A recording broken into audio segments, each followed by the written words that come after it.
Hi guys, so this is part 2 of my American vlog trip video. So in my last video, I talked about traveling to New York City, going to a baseball game, and a little bit of relationship drama. So if you want to listen to some drama, check the last video out. Basically, I was texting this American dude on and off throughout the year, and when I finally came to the USA, he got together with one of my other international girls, and I was heartbroken so much. So when I was in USA, I would exercise like this daily.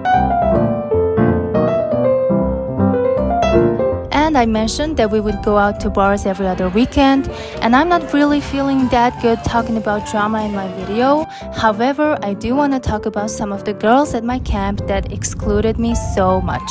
So we would have like 3 separate dorms at the international dorm, right?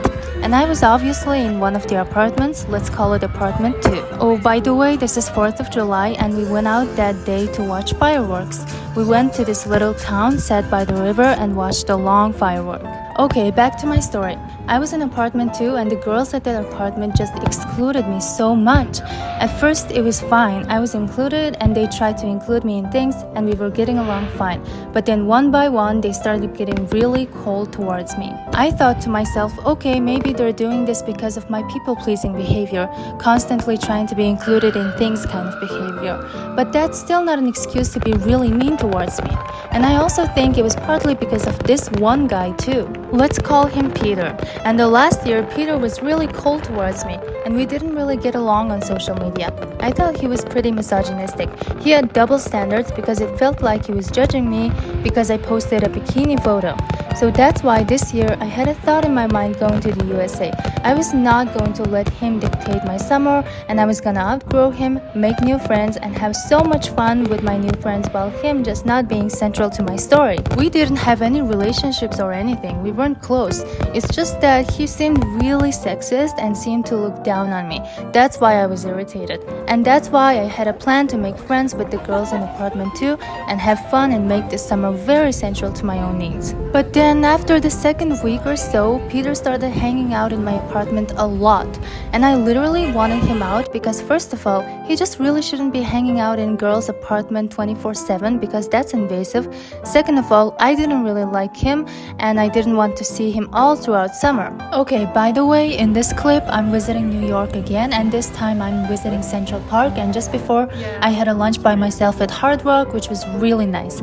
I was separated from my friends and I was walking through New York by myself, which is an immaculate experience, and I honestly prefer doing that more than being with people 24/7.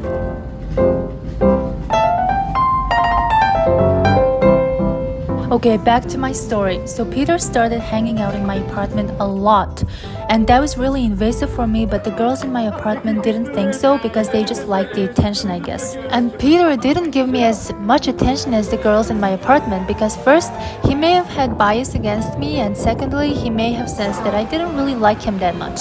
Okay, I'm going to New York City again, and this time I had a tarot reading and watched a Broadway, which was Great Gatsby.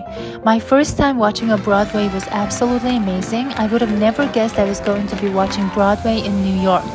And my tarot reader said that I should work at Wall Street and that I could also model and act, which was all pleasant to hear. And she gave me her business card and told me that she could help out with my mom's business. I also visited a Victoria's Secret store and it was so cool. After watching the Broadway, I went and ate some Chinese food. Oh, and in this clip, I'm practicing archery with my friend who is specialized in archery. Okay, so back to my story. So Peter was such a bitch and he blatantly excluded me so many times. So for example, he wanted to play softball with the internationals and he would come into our apartment and call out everyone's names one by one and intentionally excluded my name even though he knew that I could hear him, and that hurt so much. And he would distribute cookies that he bought to everyone, and he would see me and then just not offer it to me. And there was also this girl, let's call her Artemis. And Artemis tried to humble me so badly. When you're an attractive girl, people try to humble you. And also partly because people are incredibly biased too. And now I don't want to go into the whole race thingy, so I'm just gonna leave it at that, biased. So for example, Artemis would be mean to me like this. She made this tiramisu cake the other day and she gave it to everyone else in front of me and didn't give it to me. And she glanced at me slightly, knowing that I knew that I haven't gotten the cake, and immediately sat on the couch to eat her cake. I would constantly go out to take a walk because there were just these horrible people at my apartment. Okay, so this picture is from the other night that I went out. I was just admiring my tan so much. And also Artemis would blatantly compliment this pretty basic shirt that this other girl in my apartment was wearing, and she complimented her in front of me without doing the same for me intentionally, and she would make sure that I heard it every single time by glancing at me slightly. Anyways, in this clip I'm obviously in New York again and I'm watching the Harry Potter Broadway this time. By oh by, on this day a modeling agent from Barbizon came up to me when I was walking through New York and took me to the agency place at this Paramount building, which was a really nice place. And I was absolutely fucking uneasy and uncomfortable because who just follows a random stranger into a building? None other than me. So in the waiting room, I was contemplating if I was actually gonna become a model in New York City or was gonna get trafficked right then and there. In this clip, I'm playing on the playground with my friend Jade. Say hi! Hi, Camera. Probably.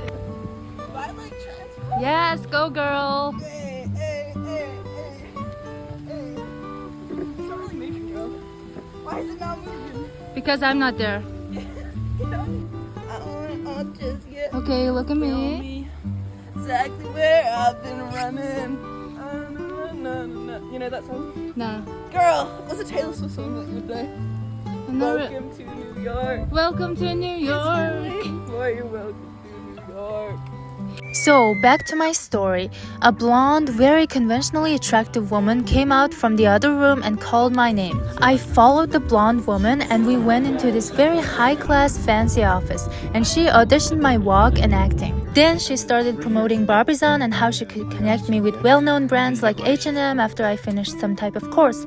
And guess what, guys? The course cost $600-something and I had to make the payment right away. Babes, those are literally the red flags of an elementary level scam. By the way, in this clip, my American friend is showing me his Jaguar. So back to my story, I almost made the payment because I gave them my card because I was feeling so much pressure.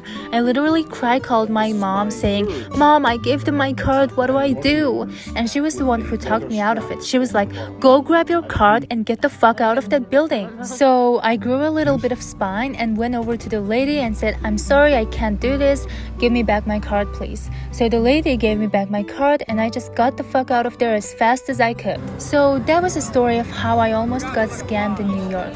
And I don't really think the organization is actually a scam because it has been established for quite a while now, but how they operate and recruit is really scammy and fishy. Anyways, the camp days are nearing the end, and after camp days ended, our supervisors took us to this Asian restaurant and fed us. This restaurant was really interesting. There were singing, there were punchlines, jokes, and a little bit of fire.